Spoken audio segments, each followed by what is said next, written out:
You're listening to The Unsafe Bible with Pastor Ken Brown.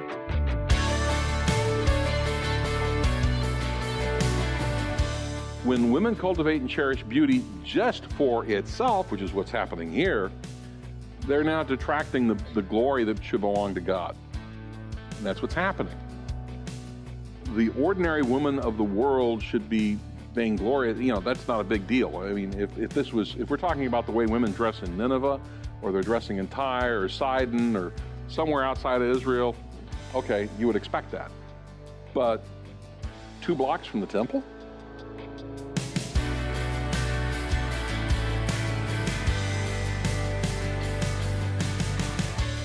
Is it a sin to wear makeup and fancy clothing? Well, it depends. It depends on your heart's intention while doing it. Are you trying to attract other men and women for lustful reasons? Are you trying to attract attention to yourself? Or do you simply appreciate fashion and beauty? In today's message, Pastor Ken is going to challenge you to think about how you present yourself to God. Dressing up and looking nice isn't a sin, as long as you're doing it in a way that is honoring and pleasing to God.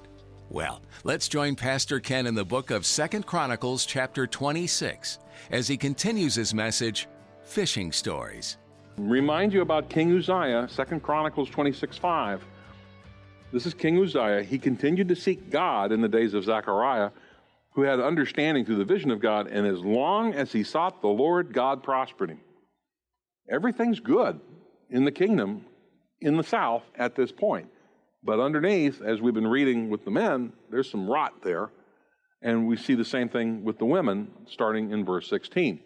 What we see there is that the well-to-do woman of Jerusalem, who has a husband or a father involved in the plunder of the poor, are dressing and behaving in a manner that is intended to draw attention to themselves. They're still fishing and they're using their bodies as bait.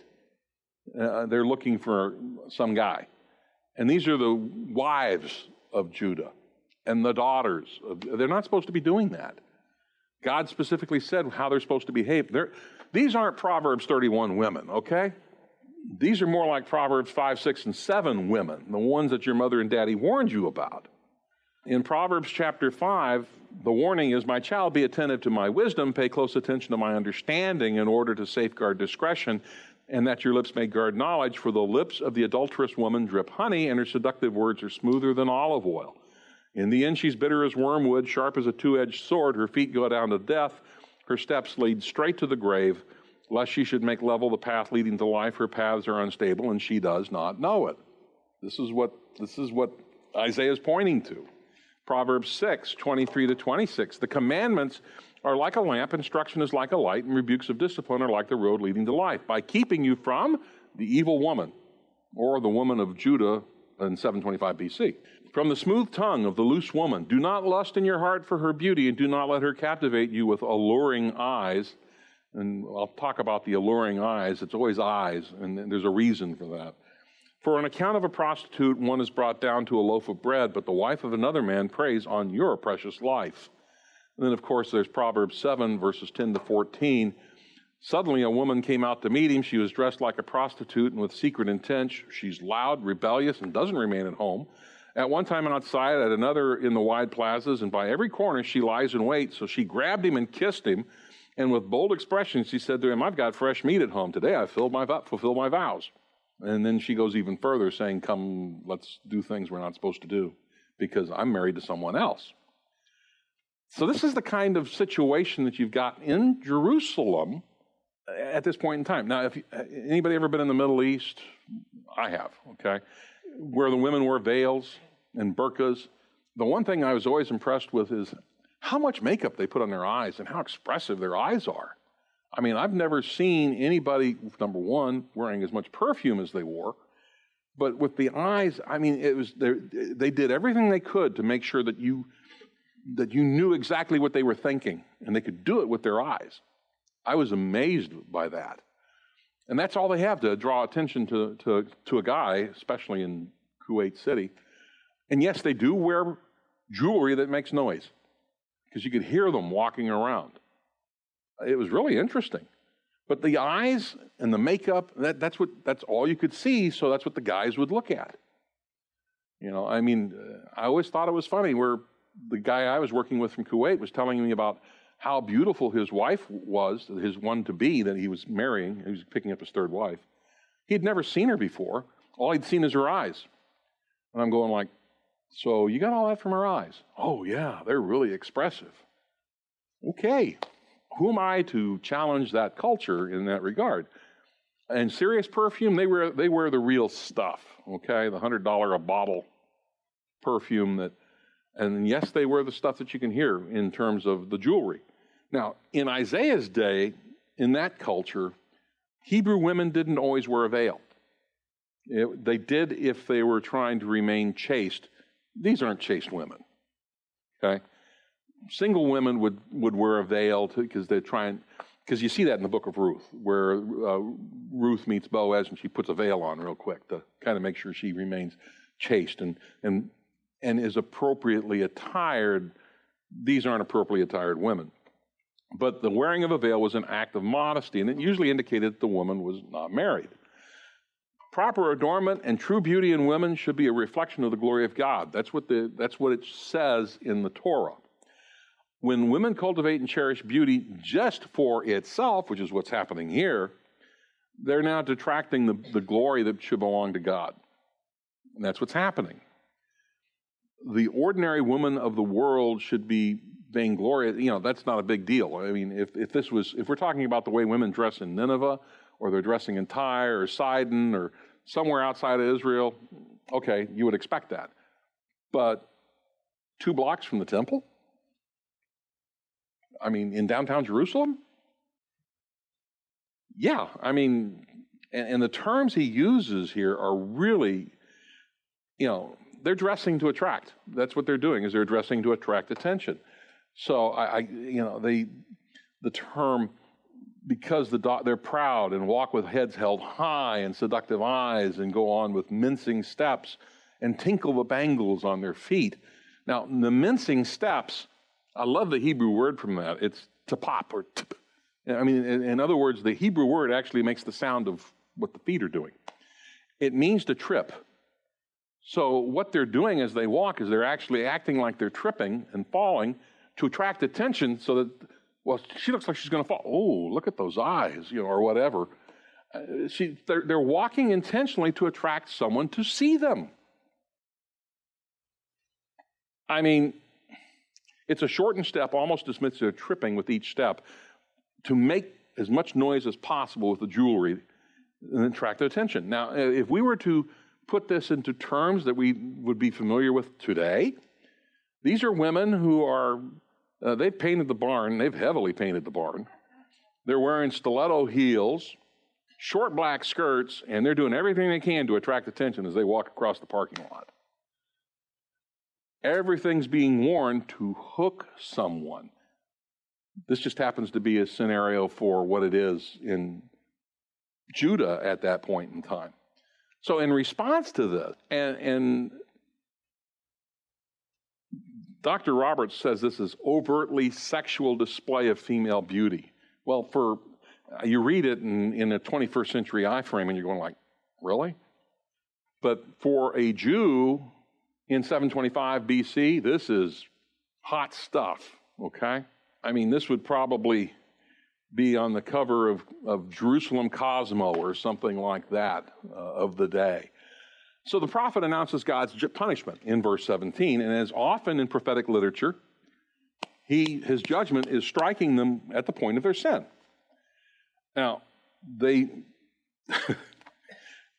I love this, they spent their days when they were rich at the club and at the fashion show. I don't know what club and fashion show you would go to in Jerusalem in 725 BC, but they were extravagant to the point of being ridiculous, I guess is what we're saying. So the Lord announces what's going to happen to these women. Their hair that they're using to attract men now, well, it's going to fall out. And if you're in a city that is being conquered through siege warfare, that means you don't eat. And through malnourishment, You start to lose weight suddenly, and your hair starts to fall out. It's not my problem, it just fell out. But that's what happens. And you have the scabs as a result. The word being translated here as scab, this is the only place this word shows up in the Old Testament. It could possibly mean exposed. We're not real sure, because normally if you have a word that shows up multiple times, you can compare it here. This one shows up this one time, and you have to look at surrounding cultures and other languages to kind of figure out what it means. Here's verse 16 and 17. This is what the Lord says. This is from the Septuagint. Because the daughters of Zion were exalted, they went with a high neck, so they're standing very, very tall, and with winks of the eyes, so they're winking at guys as they walk by, and with the gait of the feet trailing their shirts or their skirts, at the same time playing amorously with their feet. And God will humble the leading daughters of Zion, and the Lord will expose their form. So if the word means expose, that's how it would be translated. If it means scab, then we've already covered that as well. Again, this is one of those things where either one works. It's not going to be a good day for them either way. But it has to do with the hair, I think, because it's followed up with the word sepah, which means to fall off. It's used of the hair caused by losing hair by disease or a scab to make bald. That's what that's about. But if you're looking at the other word, it means to bare, strip, lay bare, to dissolve, or be bald on the front of the head. And then the Greek word from the Septuagint, which is anyway, I wrote it there for you. I'm not going to try and pronounce it.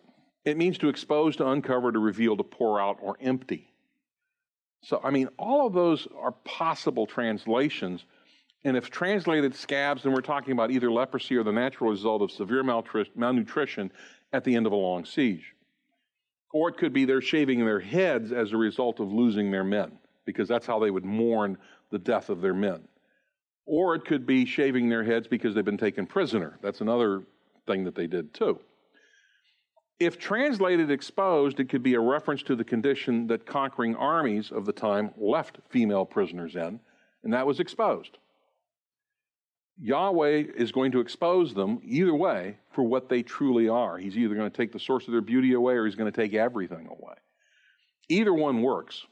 But in the context, it appears to be favorably for exposed, as because the things that we're seeing following this are more about the removal of items as a result of warfare. And by the way, this warfare that we're talking about here isn't that far off. Uzziah's king, it's the last year of Uzziah's rule. Under King Ahaz, who's there's going to be one king, then there's going to be Ahaz. So that king is going to have a problem. Israel is going to align with Syria. They're going to attack Jerusalem, and they're going to take a bunch of people captive. And we see it in 2 Chronicles 28:8. The Israelites seized from their brothers 200,000 wives, sons, and daughters, and they carried off a huge amount of plunder and took it back to Samaria. So, they took all the women of Jerusalem captive and go back north. Now, there was a prophet of God who intervened and stopped it. But if they were following the law pertaining to female prisoners, far be it from the northern kingdom to do anything following the law, but this is what the law says about prisoners of war who were female, and if you decided that she's really pretty and I'd like to marry her, which is just kind of weird. We don't do that. Let me take you prisoner of war, and then, oh, you're pretty, I'm going to marry you. This is not a way to date, okay? But verses 10 to 14, when you go out to battle with your enemies, and the Lord your God allows you to prevail, and you take prisoners, if you should see among them an attractive woman whom you wish to take as a wife, you may bring her back to your house. She must shave her head, trim her nails, discard the clothing she was wearing when captured, and stay in your house, lamenting for her father and mother for a full month. After that, you may have sexual relations with her and become her husband and she your wife. If you're not pleased with her, you got to let her go. Wherever she pleases, you can't sell her. You've already humbled her. Interesting way of looking at it, but that was their law at that time. Now, in regards to the exposed versus scab portion of Isaiah, in 2 Chronicles 28, we read about what the northern kingdom did when they took these women captive.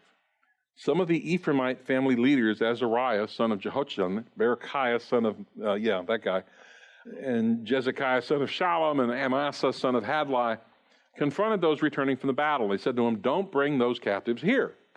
Are you planning on making us even more sinful and guilty before the Lord? Our guilt is already great, and the Lord is very angry at Israel." So the soldiers released the captives and the plunder before the officials and the entire assembly. Men were assigned to take the prisoners and find clothes among the plunder for those who were naked. So you see that right there. That was pretty common in Middle Eastern warfare at this time.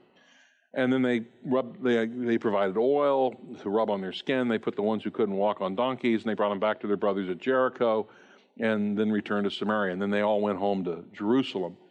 But Jerusalem was attacked and judged. This is what Isaiah is warning about, and that's part of it right there under Ahaz. So God is going to remove the source of their superficial attractiveness and expose their true nature. So that's what we see here in the last portion of this, verse 24 to verse 1 of chapter 4. He's going to strip everything away by means of warfare. They're not going to have their normal toiletries. So when it says putrefaction, okay, you're traveling by donkey or walking about 35 miles, and you have no more perfume, and by the way, you have no toiletries of any kind. So after a while, everybody knows where you're walking because they can smell as you walk by. That's what's happening. Now, they'd be tied with a rope rather than a decorative sash. That's not unusual. Heads will be shaved. That was the custom to shame prisoners. And they wear the garments of mourning. And then the branding, that's what you do with prisoners. You brand them before you sell them. So some of them may have actually been branded as well. Verse 18 to 4:1, this is from the Septuagint. "In that day, the Lord also will take away the glory of their clothing, hair clasps, fringes, and pendants, and necklace, and the makeup of their face, and the set of cosmetics of splendor, and the bracelets, and the anklets, and the braiding, and the rings, and their right armlets, and the earrings, and the purple-edged garments, and the purple-decorated garments, and the housecoats, and the transparent Laconian garments, and the purple and blue and scarlet, and those woven with linen, along with the golden thread, and blue and summer garments." So you're seeing there's a little more to it than what we were seeing earlier. "There will be a cloud of dust in place of a sweet scent." Okay, now it sounds like they're really being taken in prisoner someplace. "And you'll gird yourself with a rope instead of a belt, and you'll have a bald head instead of gold ornamentation on your head on account of your works. And you'll gird yourself with sackcloth instead of a purple tunic. And your finest son, whom you love, will fall by the sword.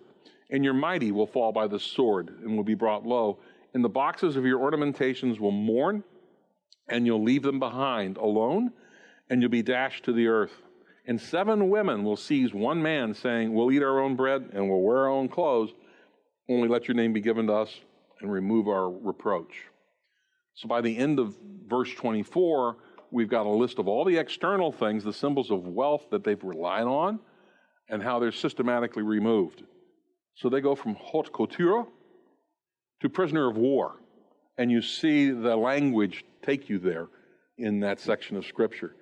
Now, this is something they can still avoid by repenting, but they don't. And it does happen. We just read it in 2 Chronicles 28. And some of them wind up getting branded as a slave. So in verse 25, we have a reminder of the possible future and why the items of pride have no further attraction. This is all stuff of pride. The men are gone. They're all dead. So a potential future that could take place is rooted in a potential past of death. And in a patriarchal society, if the men are dead, the women attached to the dead man actually have no place in society. They have no one who will take care of them. They will starve to death. So what we're seeing here in verse 1 is it says 7 women will grab hold of one man that day. So in other words, you're going to have one guy who's going to have a bunch of women who's going to want to marry him, and they say, "You don't have to supply anything for us. You don't have to give us a dowry. We'll take care of all of it ourselves. Just let us use your name." And so, what they're saying is that there'll be one man for every 7 women. And that kind of did happen under Ahaz. So many men are going to die in the war that 7 women will pursue one man to try and convince him to be their husband, which is kind of strange. And we think about that and we go, that's kind of strange.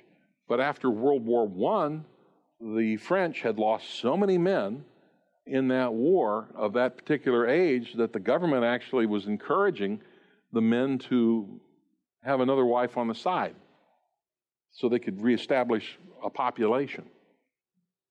Which you stop and think, okay, yeah, the war went from 1914 to 1918, and the French army lost 900 men every day. Dead. So, I mean, yeah, that's pretty dramatic. This is all happening in a shorter time period. Our takeaway from this, though, from the pride of Judah and Jerusalem, we have the pride of the men, the pride of the women, the pride of the leadership. What does God hate? Pride. He hates it. Who's behind pride? Satan. Back in Ezekiel 28, verses 13 to 19, we get a picture of this. You were in Eden, the garden of God. Every precious stone was your covering, the ruby, topaz, emerald, the chrysolite, onyx. He shined. He glistened. On the day you were created, they were prepared. I placed you there with an anointed guardian cherub. You were on the holy mountain of God. You walked about amidst fiery stones. You were blameless in your behavior from the day you were created until sin was discovered in you. In the abundance of your trade, you were filled with violence, and you sinned. So I defiled you and banished you from the mountain of God. The guardian cherub expelled you from the midst of the stones of fire. Here it is. Your heart was proud because of your beauty. You want to know where the source of pride is? Satan. Lucifer at this time is Hillel ben Safar is actually the name in the Hebrew. And then we learn that the Latin name is Lucifer, and then by the time we get to the New Testament, he's Satan. You corrupted your wisdom on account of your splendor. I threw you down to the ground. I placed you before kings that they might see you. And by the multitude of your iniquities, through the sinfulness of your trade, you desecrated your sanctuary. So I drew fire out from you, within you. It consumed you, and I turned you to ashes on the earth before the eyes of all who saw you. All who know you among the peoples are shocked at you, and you've become terrified and will be no more. We'll talk more about this guy when we get to chapter 14, because there's also, in chapter 14 of Isaiah, we run into Lucifer again. So we'll combine that with what we see in Ezekiel 28 and talk a little bit about this rebel who we talked and studied his end in Revelation chapter 21 and chapter 20, where he gets thrown into the lake of fire, sea of fire. Proverbs 16, verses 18 and 19, though, here it is. Pride goes before destruction, and a haughty spirit before stumbling. It's better to be humble in spirit with the lowly than divide the spoil with the proud. God hates pride. He has not changed his mind about that. He hates to see it in me. He hates to see it in his body of believers in any shape or form. He doesn't want to see pride. Just doesn't. 2 Chronicles 7:13 to 14 talks about what the nation of Israel has to do if they want to see the goodness of the Lord show up in their nation again. And I want to focus on one word. If my people who are called by my name humble themselves. The problem is pride. And what he's saying again is, if you humble yourself, return to the Lord, everything will be fine.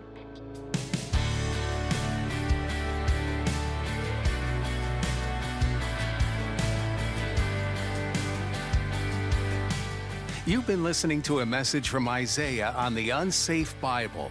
Pastor Ken has been diving deep into this major prophet to help us all understand how to apply these messages to our lives today.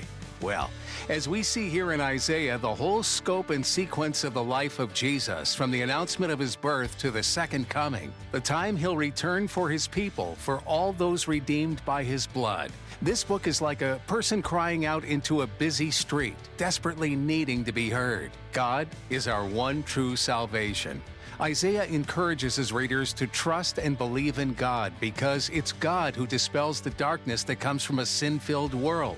If you have questions about today's message, or you just want to hear more, don't hesitate to contact us. You can get in touch with us by going to theunsafebible.com. Once there, use the Connect tab and click on Connect Card. Just fill out the form and we'll reach out to you. Remember to listen to other teachings from Pastor Ken. Just look under the Media tab at theunsafebible.com. If you found this ministry to be a blessing to you as you've been listening, you can show us your support for the Unsafe Bible Ministry by checking out the Give tab. No gift is too big or too small, and will help us continue to reach the lost with God's Word. We're based out of Jupiter, Florida, and want to invite you to join us in person for the next service. All the information you need to come is found at theunsafebible.com. Until then, we want to thank you for joining us right here on The Unsafe Bible.